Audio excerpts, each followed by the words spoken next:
Hey TNLC, wanted to take a moment to share with you another video. I guess this really fits into the Beyond Sunday category because we were talking about taking a lot of elements of our faith beyond Sunday and moving them into our everyday lives. I wanted to continue to speak and share some thoughts on the current moment of racial and ethnic tension that we have in our nation, and what I hope will be progress for us as a country, what it will be progress for us as the church around the world, and the church in North America. Right on the other side of my door, you might hear some of these sounds during the video, but construction is going on. Many of you know, when I say the Blue Room, TNLC, many of you know what that is, but in our new world of a mix of online and in-person that's going to be coming and we think here to stay, there's some changes, and many of you have known how many office people we've had crammed in. So you can hear right outside my door, where I've been hearing right outside my door, the sounds of building, the sounds of progress. And I can tell you that those sounds are really loud and they're really distracting, and they can feel like they're really annoying when you have something that you need to do. But they're the only way to really move forward. The only way to change from where you are into something new is to have something that is disruptive and that helps to move us forward. And so I want to encourage us to continue to take this moment that we're in to listen to people, to learn from people, and to love other people. And my encouragement is that our love for one should not mean that we cannot also have love for the other. There's an economic and political term called zero sum, and it means like there is a finite amount. Like think about a pie or a pizza, that there's only a certain amount of slices, and every time that you take one slice, it means that somebody else is now not getting a slice. And I think there's times where we look at loving and caring for people, and if we love and care for one group, it means that it must mean that we have less love, less attention to be able to love other people. My hope is that that is not the case, that we are able to be a loving, caring encouragement to all people, to give dignity and value and worth to all people, and that we don't have to choose who we want to love, choose who we want to listen to and to understand. In different seasons and in different times, perhaps there are ways that our ears and our hearts need to lean because some are in greater hurt than in others. But it doesn't mean that our hearts stop loving other people in those particular moments. And I want to make sure that what that does is when we're trying to love other people, not only do we have to stop. If we love one group, it doesn't mean we have to stop loving another group, but just because we love one group doesn't mean that we have to start hating another group as well.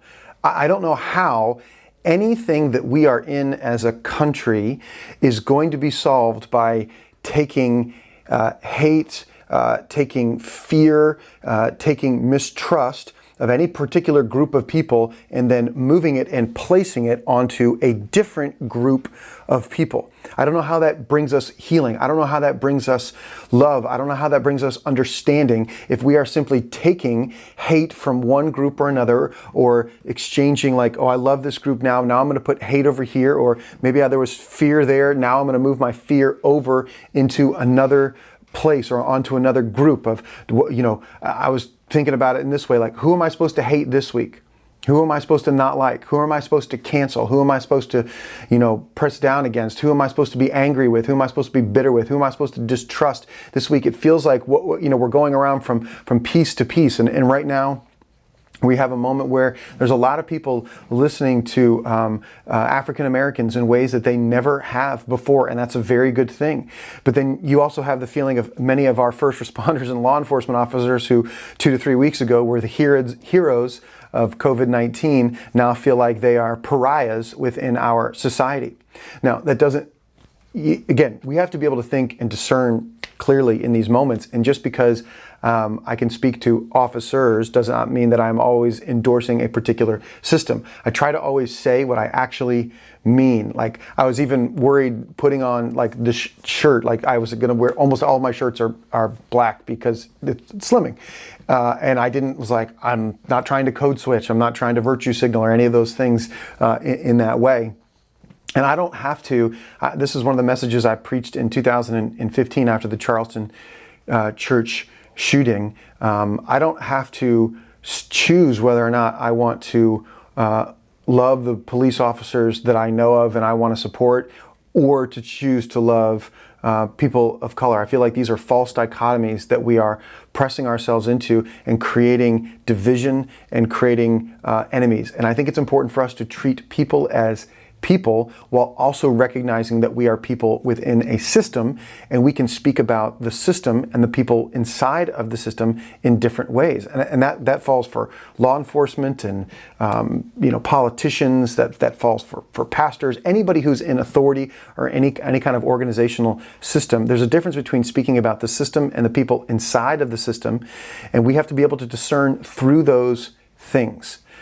Because if not, then if we get to group one group and we get to put them in there and say, well, this is a group that we fear all of this group, we hate all of this group, then people inside of that group or that mindset then start getting placed around to other people. If we have to treat all law enforcement as one homogenous group, then that means we probably have to treat all white people as one homogenous group, all men, all women, etc.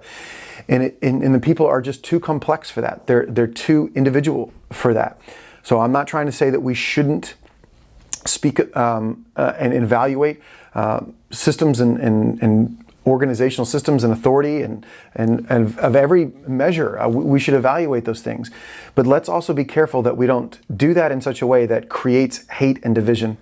In Ephesians chapter 2, the Apostle Paul talks about how what Christ did was that he brought peace to us, that he united Jews and Gentiles into one people, into one body on the cross, and he broke down a wall of hostility that separated us. Other translations will say he broke down a dividing wall of hostility. I don't think that people should stifle peaceful self-expression. I don't think people should be stopped from sharing their experiences or writing to their elected representatives or petitioning for change. I think that that's the republic that we live in allows for those things. But are we going to be people who build dividing walls of hostility, or are we going to be people who break down dividing walls of hostility?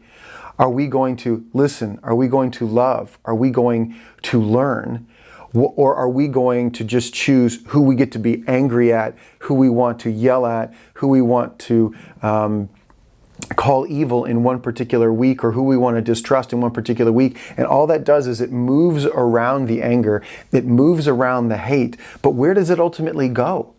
It just passes back and forth over and over and over again, and nothing ever gets dealt with. And as Christians, we are supposed to know that perfect love casts out all fear. Now, there's a difference between awareness, being aware of your circumstances, being realistic about what circumstances look like. But our goal is not to hold on to anger, to bitterness, to hatred, to fear, and to foster it and think that will create a better future for anyone. If you want progress, if you want change, then my hope is that you will move forward in that. And sometimes your anger can be righteous, but Paul says don't sin in your anger, meaning there can be an anger as a motivation because you are upset about something, because you don't see something as right. But that can also then lead you to sin in it. What caused you to be angry, you might have been righteous in the thing that you were angry about, but the way that you are expressing it can be sinful. And so we have to make sure that as Christians, we're doing everything we can to love, to listen, and to learn, and to not build dividing walls of hostility. Don't let hate continue to bounce around. Don't let fear continue to bounce around.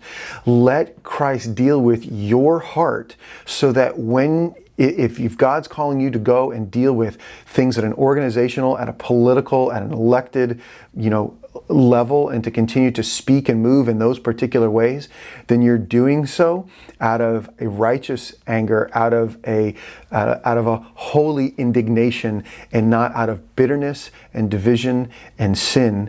But that we want to be able to be people who don't pass it around, but deal with it. Deal with it through the power of the cross.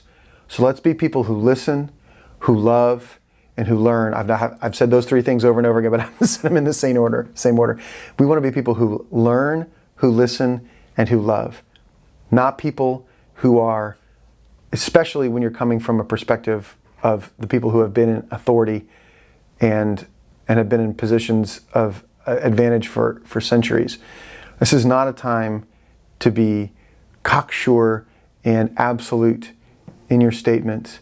It's a time to learn, to listen, and to love.